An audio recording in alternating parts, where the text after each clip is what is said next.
તો આપણા ગુજરાતમાં એકવાર વરસાદ પડી જાય એના પછી રસ્તા ઉપર એટલા ખાડા પડી જતા હોય છે કે લોકોને મુશ્કેલીનો સામનો દરેક વર્ષે કરવો પડતો હોય છે.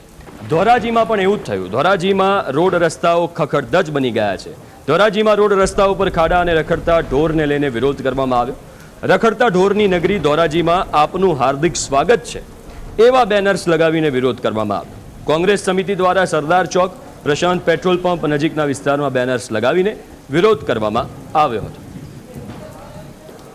તો આ તમે બેનર્સ પણ જોઈ શકો છો. ધોરાજીમાં રોડ રસ્તા ઉપર ખાડા અને રખડતા ઢોરને લઈને સ્થાનિકોએ વિરોધ કર્યો છે અને આ બેનરમાં લખાણ એવું લખવામાં આવ્યું છે કે રખડતા ઢોરની નગરી ધોરાજીમાં આપનું હાર્દિક સ્વાગત છે. આવા બેનર્સ લગાવીને વિરોધ કરવામાં આવ્યો.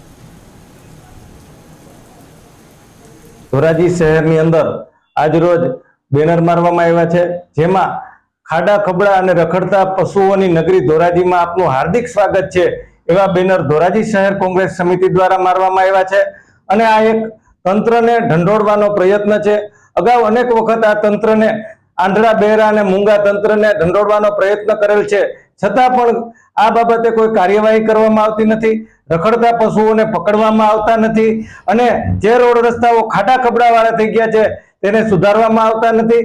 અને હાલમાં જોઈએ તો જન્માષ્ટમીના તહેવારો આવી રહ્યા છે, ત્યારે લોકો બહાર નીકળતા હોય, નાના મોટા અકસ્માતોનો ભય રહે છે, છતાં પણ આ આંધળા બહેરા અને મૂંગા તંત્રને દેખાતું નથી. ચૂંટાયેલા પ્રતિનિધિ ધારાસભ્યશ્રી અને સંસદ સભ્યશ્રી તંત્રને કહેતા નથી અથવા તો તંત્ર એનું સાંભળતું નથી.